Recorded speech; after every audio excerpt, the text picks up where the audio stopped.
नमस्कार, मैं हूं शम्स ताहिर खान और आप देख रहे हैं वारदात। गैंग वॉर और हनी ट्रैप दोनों अलग अलग चीजें।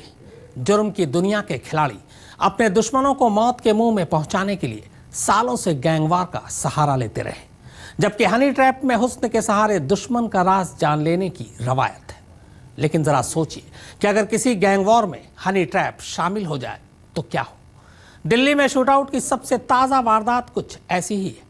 एक ऐसा शूटआउट जो हनी ट्रैप के जरिए गैंग वॉर का शक पैदा करता है।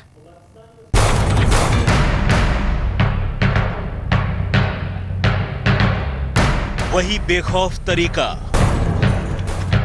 वही घेरेबंदी, वही ताबड़तोड़ फायरिंग और वही मौत।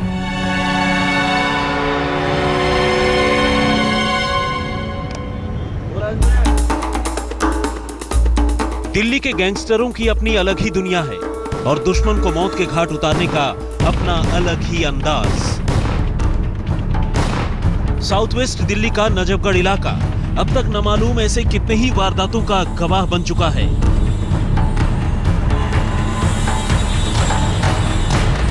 लेकिन इस बार यह वारदात हुई है बाहरी दिल्ली के रोहिणी इलाके में।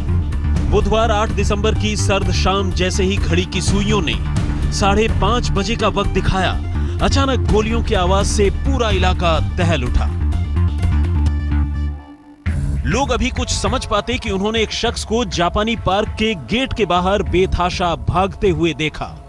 वो जान बख्श देने की फरियाद लगाता दौड़ रहा था और 4 से 5 लोग उसकी हर चीख अनसुनी कर लगातार उसका पीछा कर रहे थे। इन्हीं लोगों ने बेहद करीब से उस पर एक के बाद एक कई गोलियां बरसाई और फिर देखते ही देखते गोलियों से छलनी हुआ वो शख्स सड़क पर गिरकर ढेर हो गया। ये सब कुछ इतनी जल्दी हुआ कि ज्यादातर लोगों को पूरा माजरा समझने का मौका ही नहीं मिला। लेकिन देखने वालों ने देखा कि गोलियों का शिकार बना शख्स किसी लड़की के साथ एक बाइक पर जापानी पार्क पहुंचा था और जैसे ही हमलावरों ने उसे रोककर फायरिंग शुरू की, लड़की मौकाए वारदात से भाग निकली। जबकि एक i20 कार में आए कातिल भी अपने शिकार की जान लेने के बाद उसी कार में सवार होकर भीड़ में गुम हो गए। हाँ जी, मैंने ये देखा एक लड़का उधर से जो भागा हुआ आ रहा था और जोर जोर से चिल्ला रहा था बचाओ बचाओ, और पीछे से उसके 3-4 लड़के पीछे लगे हुए थे। उसको 2 गोलियां तो वहाँ मारी और 4 गोली यहाँ आके मारी। तो सारी दुनिया जो भी लोग यहाँ थे अफरा तफरी सी मच गई, किसी ने ध्यान नहीं दिया। कोई वाइट कलर की i20 गाड़ी थी और गोली मार के फिर वो भाग गई। हाँ, कोई लड़की थी वो इधर भाग गई दूसरी तरफ, वहीं से भाग गई थी वो दूर। भागते हुए देखा जरूर था, बाकी और पूरा डिटेल हमें नहीं पता है। लड़की उनके साथ जो मरा उसके साथ? हाँ जी, कोई लड़की थी उसके साथ। अगले चंद मिनटों में प्रशांत विहार थाने की पुलिस मौके पर थी और आनन फानन में गोलियों का शिकार हुए शख्स को उठाकर अंबेडकर अस्पताल पहुंचाया, लेकिन डॉक्टरों ने उसे मुर्दा करार दे दिया।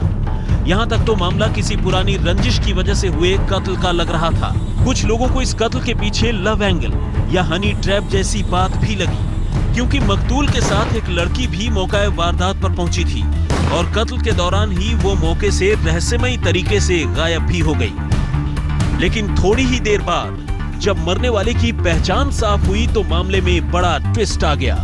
i20 कार में कुछ लोग आए हैं, उन्होंने विपिन पर फायरिंग शुरू कर दी। विपिन अपने आप को बचाने के लिए आगे की तरफ गया, लेकिन ये युवक जो है वो उसके पीछे लग गया और फिल्मी अंदाज में गोलियां चलाई गई। कई राउंड गोलियां चलाई गई ऐसा बताया जा रहा है, जिसके बाद विपिन को गोली लगी और विपिन की मौत हो गई। तमाम चीजें फिलहाल जांच का विषय है और यही बात है कि पुलिस अधिकारियों का यही कहना है कि बहरहाल फिलहाल मामले की जांच की जा रही है और जांच के बाद ही सही मायने में सब कुछ साफ हो पाएगा। ये मरने वाला कोई और नहीं बल्कि साउथ वेस्ट दिल्ली के झाड़ोदा कला गांव का रहने वाला 25 साल का नौजवान विपिन सिरोही था। जी हां, वही विपिन सिरोही जो कभी विधायक भरत सिंह का ड्राइवर हुआ करता था और उनकी कत्ल का चश्मदीद गवाह भी। गैंगस्टर से नेता बने किशन पहलवान के भाई भरत सिंह का कत्ल उनके दुश्मनों ने कुछ इसी तरीके से 29 मार्च को कर दिया था, जब वो नजफगढ़ इलाके में किसी फैमिली फंक्शन में शामिल होने पहुंचे थे। ऐसे में ये मामला गैंगवार, लव अफेयर और हनी ट्रैप किसी का भी हो सकता था। राजेंद्र स्वामी और चिराग गोठी के साथ अनुज मिश्र, दिल्ली आज तक। पूर्व विधायक भरत सिंह का ड्राइवर और उनके कत्ल के चश्मदीद गवाह विपिन सिरोही को उसके दुश्मन गोलियों से छलनी कर चुके थे, लेकिन क्या यह सिर्फ उसके चश्मदीद गवाह होने का अंजाम था या फिर इस कत्ल की कहानी कुछ और थी?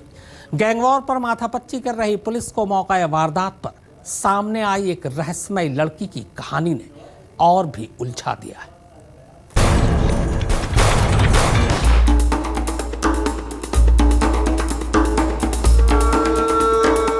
रोहिणी के जापानी पार्क के बाहर हुए इस शूटआउट ने दिल्ली पुलिस को उलझा कर रख दिया है।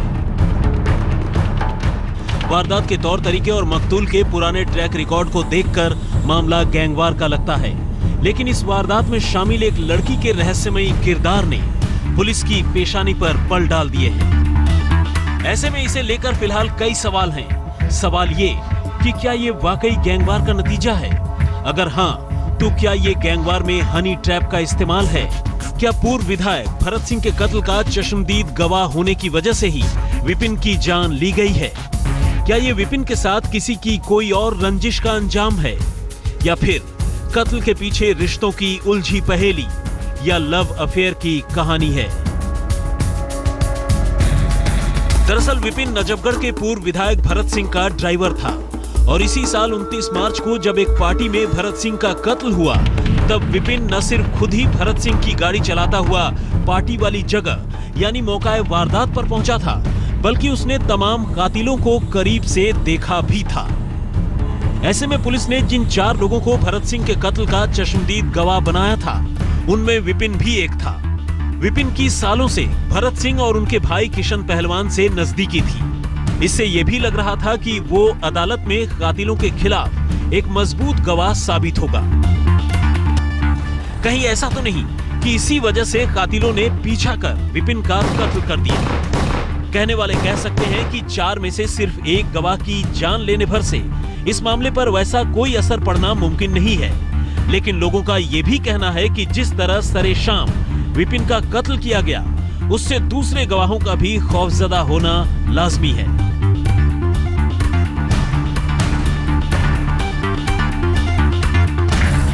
लेकिन इसी अदावत और गैंगवार के बीच विपिन के साथ मौजूद एक रहस्यमयी लड़की की पहेली ने पुलिस को उलझा दिया है। सबसे बड़ा सवाल तो यही है कि विपिन के साथ बाइक पर जापानी पार्क पहुंची लड़की आखिर कौन थी? वैसे तो विपिन शादीशुदा था, लेकिन क्या वो विपिन की कोई गर्लफ्रेंड है, कोई जानकार या फिर कोई रिश्तेदार? सवाल यह भी है कि कत्ल के वक्त लड़की आखिर रहस्यमयी तरीके से गायब क्यों हो गई?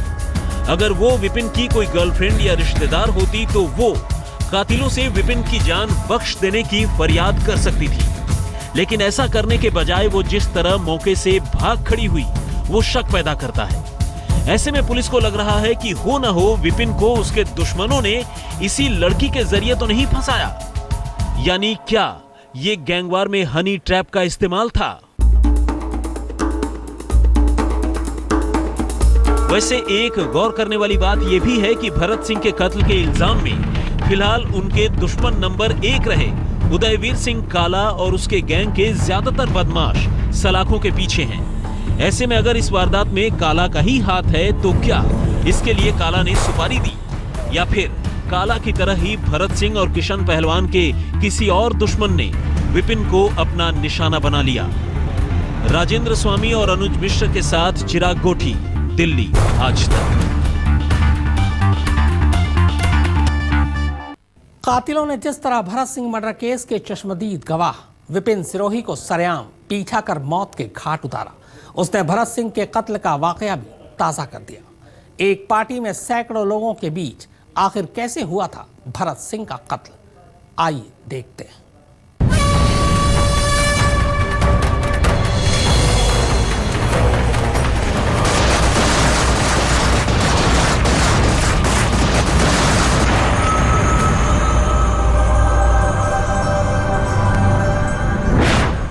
अभिनंदन वाटिका, नजफगढ़ बहादुरगढ़ रोड, दिल्ली। रविवार 29 मार्च शाम के 7:55।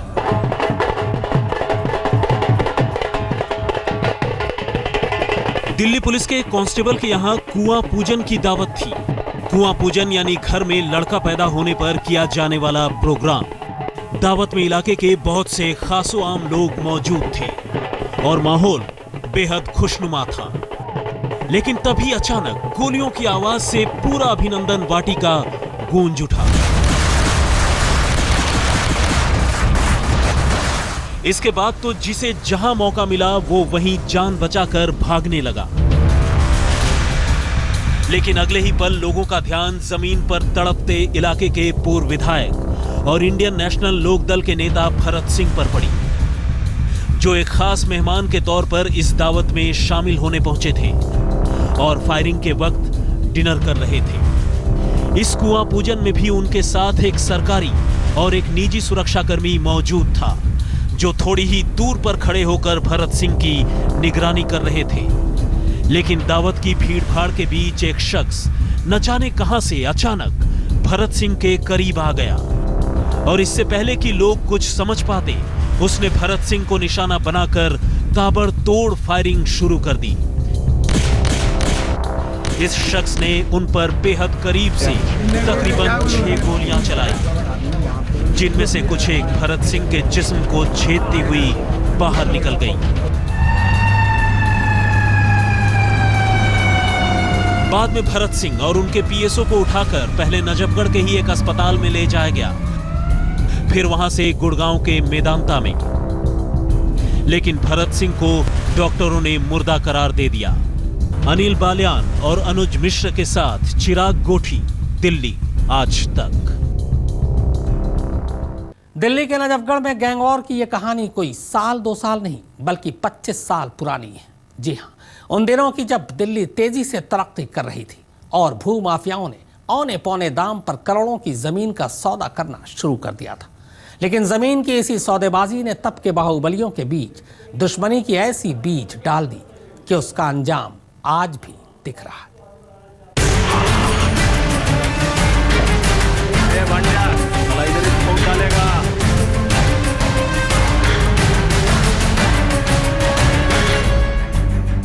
जिस गैंगवार ने नजफगढ़ के पूर्व विधायक भरत सिंह की जान ले ली, उसकी शुरुआत कोई साल 2 साल नहीं बल्कि आज से तकरीबन 25 साल पहले हुई थी, जब भरत सिंह और उनके भाई किशन पहलवान ने जुर्म की दुनिया में पहली बार कदम रखा था। इससे पहले दिल्ली में गैंगवार का कभी कोई इतिहास नहीं रहा, लेकिन किशन पहलवान ने तेजी से सोना बनती जमीन और प्रॉपर्टी के खेल में रातों रात पैसा बनाने के लिए जुर्म की अंधी गलियारों से कुछ ऐसी दौड़ लगाई कि फिर कभी इससे बाहर नहीं निकल सका। और अपने भाई किशन पहलवान के साथ साथ भरत सिंह भी जुर्म की इन गलियों से गुजरकर दौलत और शोहरत बटोरते रहे। यह और बात है कि अपने भाई के मुकाबले भरत सिंह की पहचान थोड़ी अलग और साफ सुथरी थी। शायद इसी की बदौलत भरत सिंह ने सियासत की दुनिया में अपने भाई के मुकाबले ज्यादा जल्दी पैर जमाने में कामयाबी हासिल कर ली। उन्होंने पहले दिचाऊ वार्ड से निगम पार्षद का चुनाव जीता और 2008 में पहली बार विधायक बने। हालांकि कोई 25 साल पहले इन दोनों भाइयों की पहली अदावत हुई अनूप बलराज गैंग से।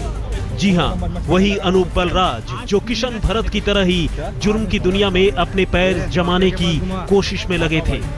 और इसके बाद तो इन भाइयों के बीच कब कब और कहां-कहां कितनी बार भिड़ंत हुई, इसका सही हिसाब किसी के पास नहीं। वक्त के साथ अनूप बलराज के पैर उखड़ गए, लेकिन किशन भरत तब तक इस खेल के माहिर खिलाड़ी बन चुके थे और साथ ही उनके दुश्मनों की एक नई पौध पैदा हो चुकी थी। तो वारदात में फिलहाल इतना ही, मगर आज तक पर खबरों का सिलसिला लगातार जारी।